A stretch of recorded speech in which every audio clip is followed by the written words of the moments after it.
Welcome back to OPS news. तो चलिए दोस्तों जानते हैं देश और दुनिया की 50 बड़ी और महत्वपूर्ण काम की खबरों की तरफ। तो सबसे पहले बड़ी खबर सामने आ रही है कि अगले 24 घंटों में 7 राज्यों में मौसम लेगा करवट, बारिश का जारी हुआ अलर्ट। आपको बता दें दोस्तों कि देश में मौसम एक बार फिर से करवट बदल रहा है। ठंड की आहट के साथ ही धूप गायब होने लगी है और मौसम विभाग ने अगले 24 घंटों में 13 राज्यों के अंदर बारिश का अलर्ट जारी किया है। यहाँ पर आपको बता दें मौसम विभाग की रिपोर्ट के मुताबिक तमिलनाडु और आंध्र प्रदेश के दक्षिणी तटों के साथ ही राजस्थान, हिमाचल प्रदेश, उत्तराखंड, दक्षिणी पश्चिमी उत्तर प्रदेश, पंजाब, हरियाणा, पश्चिमी उत्तर प्रदेश, दिल्ली और उसके अलावा तमिलनाडु, केरल, अंडमान निकोबार द्वीप समूह, लक्षद्वीप, पंजाब के कुछ हिस्सों में हल्की मध्यम और कई जगहों पर तेज बारिश होने की संभावना है। और इसी के साथ आपको बता दें कि तमिलनाडु और पांडिचेरी के साथ ही आंध्र प्रदेश में भारी बारिश का अलर्ट जारी हुआ है और इसके चलते यहाँ पर स्कूल और कॉलेजों में छुट्टियों की घोषणा कर दी है। दोस्तों 11 से लेकर 14 नवंबर तक केरल में यहाँ पर भारी बारिश का अलर्ट है। और इसी के साथ अगली खबर आ रही है कि आरबीआई ने इस बैंक का लाइसेंस किया रद्द, कहीं आपका तो नहीं था इसमें अकाउंट। दोस्तों भारतीय रिजर्व बैंक ने बाबाजी दाते महिला सहकारी कोऑपरेटिव बैंक जो है ना उसका लाइसेंस रद्द कर दिया है। रिजर्व बैंक ने शुक्रवार को कहा है कि इस ऋणदाता के पास पर्याप्त पूंजी और कमाई की संभावनाएं नहीं थी, जिसके मद्देनजर यह बड़ा कदम उठाया गया। तो आगे ये जो बैंक है ना वो कोई भी कामकाज नहीं कर पाएगा। ठीक है, चलिए अगली खबर आ रही है कि अब फोन पे पर बिना डेबिट कार्ड के भी ले सकेंगे यूपीआई सर्विस। कंपनी ने जारी किया नया फीचर। दोस्तों डिजिटल पेमेंट ने लोगों की लाइफ को काफी आसान बना दिया है। आरबीआई और national payment corporation of India ने डिजिटल पेमेंट की प्रक्रिया को और भी आसान करने के लिए लगातार प्रयास किए हैं और इसी कड़ी में आरबीआई और एनपीसीआई ने आधार बेस्ड यूपीआई पेमेंट सर्विस को भी परमिशन दे दी है। तो अब आप फोन पे में दोस्तों डेबिट कार्ड रजिस्टर नहीं भी करो ना एटीएम कार्ड, तो भी आप अपने आधार नंबर के आधार पर जो आपका बैंक खाता लिंक होगा ना उससे फोन पे पर आप ट्रांजेक्शन कर सकते हैं। चलिए अगली खबर में जानते हैं सोने चांदी के ताजा भाव। तो आज सोना जो है ना वो 294 रुपए महंगा हुआ है और 52,663 रुपए प्रति 10 ग्राम पर पहुंच चुका है। जबकि चांदी की बात करें तो चांदी 638 रुपए महंगी होकर 62,858 रुपए प्रति किलोग्राम पर आ गई। चलिए अगली खबर आ रही है कोरोना मामलों में लगातार गिरावट जारी। पिछले 24 घंटों में सामने आए 1000 से कम मरीज। दोस्तों भारत में कोविड-19 के 842 पिछले 24 घंटों में नए मरीज आए हैं और इसी के साथ उपचार करवा रहे मरीजों की संख्या 12,752 पर आ चुकी है और पिछले 24 घंटों में लगभग 5 लोगों ने कोरोना वायरस के चलते अपनी जान गंवा दी। चलिए अगली खबर है पूरे देश में खुद की जमीन बनाने की तैयारी में है बीजेपी।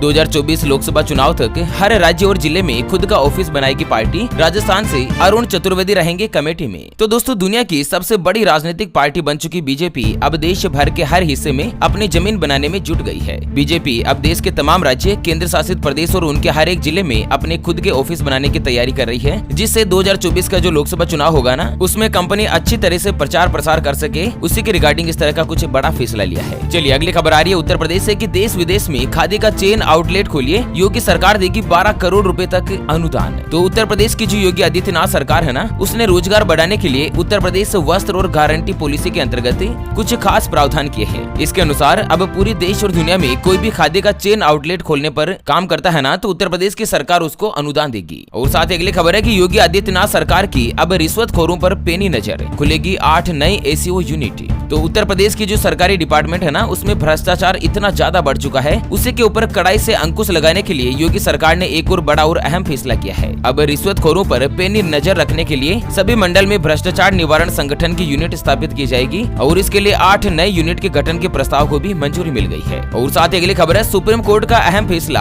अगले आदेश तक जारी रहेगा शिवलिंग का संरक्षण। तो दोस्तों ज्ञानवापी मामले में सुनवाई के दौरान सुप्रीम कोर्ट ने शुक्रवार को एक अहम फैसला दिया है, जिसमें शिवलिंग का जो संरक्षण है ना वो अगले आदेश तक जारी रहेगा, यानी कि हिंदू पक्ष के मामले में जवाब देने के लिए 3 सप्ताह का समय दिया है। तो दोस्तों आगे सुप्रीम कोर्ट के द्वारा ही फैसला किया जाएगा कि जो ज्ञानवापी मस्जिद का केस है उसमें शिवलिंग स्थापित किया जाएगा या मस्जिद रहेगी। चलिए उत्तराखंड से बड़ी खबर है, अब पहाड़ पर भी होगा दिल के मरीजों का इलाज। चंपावत जिला अस्पताल में शुरू की गई नई सुविधा। तो उत्तराखंड के मुख्यमंत्री पुष्कर सिंह धामी की विधानसभा चंपावत में स्वास्थ्य सेवाओं में लगातार सुधार हो रहा है और इसका लाभ आमजन को मिल रहा है। दोस्तों अगले सप्ताह से हृदय रोग के मरीजों की ओपीडी भी अब जिला अस्पताल में शुरू हो जाएगी, यानी कि पहाड़ों पर भी दिल के मरीजों का इलाज हो सकेगा।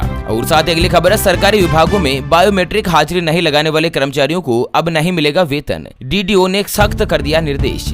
तो दोस्तों जम्मू कश्मीर में जो भी सरकारी कर्मचारी है सरकारी डिपार्टमेंट के, उनकी हाजिरी बायोमेट्रिक से ही लगाई जाएगी, यानी कि जो फिंगरप्रिंट से हाजिरी लगती है ना। ऐसे में अगर कोई भी कर्मचारी इस आदेश को नहीं मानता है तो उसकी अनुपस्थिति दर्ज कर दी जाएगी, यानी कि उसको तनख्वाह नहीं मिलेगी। चलिए इसी के साथ अगली खबर आ रही है बिहार के शिक्षकों के लिए एक अच्छी और एक बुरी खबर। नीतीश कुमार ने मंच से खुद कर दी घोषणा। तो दोस्तों बिहार के जो मुख्यमंत्री है ना नीतीश कुमार जी, उन्होंने शुक्रवार को 2 टूक अंदाज में कहा है कि जो शिक्षक नहीं पढ़ाते हैं ना उन्हें विद्यालय से बाहर कर दीजिए और जो शिक्षक पढ़ाते हैं सरकार केवल उनका ही पैसा बढ़ाएगी। यानी कि जो शिक्षक अच्छा नहीं पढ़ा रहे हैं, यानी कि जिनका प्रदर्शन सही नहीं है, उनको इंक्रीमेंट नहीं मिलेगा। ठीक है, चलिए अगली खबर आ रही है। बाबा रामदेव की कंपनी की इन 5 दवाइयों पर लगी रोक, तत्काल प्रोडक्शन रोकने का दिया आदेश। तो उत्तराखंड आयुर्वेद और यूनानी लाइसेंस अथॉरिटी ने दिव्य फार्मा को 5 दवाओं का प्रोडक्शन बंद करने का आदेश दिया है। अथॉरिटी ने 5 दवाइयों के संशोधित फार्मूलेशन शीट भी पेश करने का निर्देश दिया है। और यहाँ पर दिव्य फार्मेसी योग गुरु बाबा रामदेव के पतंजलि प्रोडक्ट को बनाती है और ये सभी दवाइयाँ बीपी, डायबिटीज सहित कई गंभीर बीमारियों से संबंधित है। तो अब इनका जो प्रोडक्शन है उनको रद्द कर दिया जाएगा, रोक दिया जाएगा। चलिए अगली खबर है। एलन मस्क की बड़ी परेशानियां, ट्विटर के दिवालिया होने की आशंका जताई। सीनियर ऑफिसर के लगातार इस्तीफा देने से बढ़ गया डर। दोस्तों, ट्विटर के नए बॉस एलन मस्क ने सोशल मीडिया प्लेटफॉर्म की दिवालिया होने की आशंका जताई है। ब्लूमबर्ग की एक रिपोर्ट के मुताबिक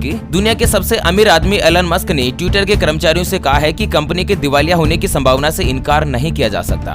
मस्क ने 2 हफ्ते पहले माइक्रो ब्लॉगिंग प्लेटफॉर्म ट्विटर को $44 अरब में खरीदा था। हालांकि इस डील के होने के बाद ही जो क्रेडिट एक्सपर्ट है ना, उन्होंने कह दिया था कि इस महंगे सौदे का जो ट्विटर की फाइनेंशियल कंडीशन है ना, उसके ऊपर सीधा असर पड़ने वाला है। और वहीं अगली खबर आ रही है कि श्रीनाथ जी की गुल्लक से निकली 1 करोड़ से ज्यादा की राशि। 7 दिन में हुए दान की गिनती, 60 लोग शामिल थे गिनती में। दोस्तों, राजस्थान के राजसमंद जिले में जो नाथद्वारा धाम है ना, वहाँ के स्वामी श्रीनाथ जी की गुल्लक यानी कि दान पात्र से 1 करोड़ रुपए से ज्यादा की राशि निकली है। और ये चढ़ावा केवल 7 दिन का है। 7 दिन में अब तक ये जो सबसे बड़ी राशि मिली है। दान पात्रों से निकली राशि की गिनती 24 घंटों तक लगातार चली थी। और वहीं अगली खबर है, खेल प्रतिभा को निकालने की पहल। अब 1 करोड़ 69 लाख की लागत से बनेगा इंडोर स्टेडियम, प्रभारी मंत्री ने कर दी घोषणा। तो दोस्तों, खेल गतिविधियों को बढ़ावा देने के लिए आगर मालवा के अंतर्गत एक बड़ा स्टेडियम बनने जा रहा है, इंडोर स्टेडियम। और इसी के साथ अगली खबर आ रही है कि हेलमेट की अनिवार्यता के नियम का हर हाल में परिपालन सुनिश्चित कराएं, हाईकोर्ट ने दिया दिशा निर्देश। दोस्तों, मध्य प्रदेश के हाईकोर्ट ने राज्य शासन को निर्देश दिया है कि जो भी 2 पहिया वाहन चालक है ना, उनके लिए हेलमेट की अनिवार्यता के लिए बने नियम का हर हाल में परिपालन होना सुनिश्चित कराया जाए। यानी कि मध्य प्रदेश में जो भी 2 पहिया वाहन है ना, उनको हेलमेट लगाना जरूरी होगा। हाईकोर्ट ने इस तरह का सख्त आदेश दिया है। और वहीं अगली खबर आ रही है, निवेशकों के शेयर की हिफाजत के लिए सेबी ने उठाया बड़ा कदम। 31 मार्च 2023 से लागू होगा नया नियम। तो दोस्तों, नए सर्कुलर के मुताबिक क्लाइंट को जानकारी देनी होगी कि पेमेंट नहीं होने से ऑटो फ्लेज हुआ है या नहीं। अगर पेमेंट नहीं हुआ है तो ब्रोकर क्लाइंट के शेयर को बेच सकेगा, लेकिन अनपेड शेयर की बिक्री से पहले क्लाइंट को बताना जरूरी होगा। तो शेयर मार्केट में ट्रेड करने वालों के लिए कुछ नया नियम जारी हुआ है। चलिए अगली खबर है, जबलपुर हाईकोर्ट का बड़ा फैसला। 2 बालिग लड़कियां अपनी मर्जी से साथ रहने के लिए है स्वतंत्र। तो मध्य प्रदेश की जो जबलपुर हाईकोर्ट है ना, उसने सख्त फैसला देते हुए कहा है कि 2 बालिग लड़कियां जो वो अपनी मर्जी से साथ रह सकती है। ये फैसला उनके अधिकार पर ही सुनिश्चित किया जाएगा। और वहीं अगली खबर आ रही है, मध्य प्रदेश में बेरोजगारों के लिए बड़ी सौगात। चयनित अभ्यर्थी 2024 तक रहेंगे पात्र। 14,000 पदों पर होगी भर्ती। तो मध्य प्रदेश में जो स्कूल शिक्षा विभाग में शिक्षकों की कमी जो है ना, वो लगातार चल रही है। इसके मद्देनजर 2014 में जिन अभ्यर्थियों का चयन किया गया था, वो भर्ती के लिए एप्लीकेबल रहेंगे। आगे 2024 तक जो भी पद खाली रहेंगे तो उन्हीं अभ्यर्थियों से उनकी भर्ती की जाएगी। चलिए मध्य प्रदेश से एक और खबर आ रही है कि हिंदी में इंजीनियरिंग की पढ़ाई हुई फ्लॉप। 142 कॉलेजों का हुआ सर्वे, 2 कॉलेजों में मात्र 20 स्टूडेंट। तो दोस्तों, हाल ही में आदेश हुआ था कि इंजीनियरिंग और एमबीबीएस की जो पढ़ाई है वो हिंदी में भी होनी जरूरी होगी। तो 142 कुल कॉलेज है मध्य प्रदेश में, जहाँ पर मात्र 2 कॉलेजों में 20 विद्यार्थी ऐसे हैं जो कि हिंदी मीडियम में पढ़ रहे हैं, बाकी सब इंग्लिश मीडियम पर काम कर रहे हैं। चलिए अगली खबर है, करूर वैश्य बैंक के ग्राहकों के लिए बड़ी खुशखबरी। एफडी पर मिलेगा 7.65% तक ब्याज। तो करूर वैश्य बैंक में अगर आप भी एफडी करवाना चाहते हैं तो करवा सकते हैं। इन्वेस्टर्स के लिए अच्छी खबर है। चलिए अगली खबर है, हरियाणा सरकार का बड़ा फैसला। इसी माह बटेंगे आयुष्मान कार्ड और जारी होगी बीपीएल सूची। तो हरियाणा में दोस्तों, जो भी गरीबी श्रेणी से नीचे जीवन यापन करने वाले लोग है ना, उनको फ्री इलाज के लिए आयुष्मान कार्ड बांटे जाएंगे। और इसके अलावा जो बीपीएल की नई सूची है ना, वो भी जारी कर दी जाएगी। चलिए अगली खबर है, अब गेहूं का समर्थन मूल्य होगा 2125 रुपए प्रति क्विंटल। किसान मेले के शुभारंभ पर घोषणा करके बोले मुख्यमंत्री शिवराज सिंह। दोस्तों, किसानों को अब समर्थन मूल्य 2125 रुपए प्रति क्विंटल दिया जाएगा। और ये बात खुद मध्य प्रदेश के मुख्यमंत्री शिवराज सिंह चौहान ने मुरैना में किसान मेले के शुभारंभ के अवसर पर कही थी। यानी कि किसानों के लिए बड़ा यहाँ पर फायदा मिला है। चलिए अगली खबर है, दिल्ली, उत्तर प्रदेश और बिहार में प्रदूषण से 9 साल तक घट रही उम्र। ये दुनिया के औसत का 4 गुना ज्यादा। दोस्तों, पूरे विश्व में वायु प्रदूषण से जीवन प्रत्याशा औसत 2.2 वर्ष कम हो गई है। दिल्ली, उत्तर प्रदेश, बिहार और हरियाणा जैसे राज्यों में इससे लोगों की जो उम्र है वो 9 साल से ज्यादा घट गई है। और उसके अलावा प्रदूषण के मद्देनजर भारत में हर साल 1.25 लाख से ज्यादा बच्चों की मौत हो रही है। और वहीं हरियाणा में प्रदूषण को लेकर नई गाइडलाइन जारी हुई है कि निर्माण और तोड़फोड़ पर रोक लगाने के बाद अब घरों में पेंटिंग और पॉलिश भी नहीं कर पाएंगे लोग। तो प्रदूषण कुछ इस स्तर पर बढ़ गया है मित्रों की सरकार फैसला लेने पर सख्त उतारू हो चुकी है। चलिए अगली खबर है, बिहार में अब कहीं भी नहीं लग सकेंगे होर्डिंग्स या फ्लेक्स, तय होगी राशि, सरकार ला रही है नई पॉलिसी। तो बिहार में जो भी ये होर्डिंग्स वगैरह लगाते हैं ना, इसके लिए अब नई अमाउंट जारी की जाएगी। तो सरकार की परमिशन के बाद ही होर्डिंग लग सकेंगे, हर कहीं नहीं। और वहीं अगली खबर है कि आम आदमी पार्टी ने जारी किया अपना घोषणा पत्र, केजरीवाल ने दी 10 गारंटी,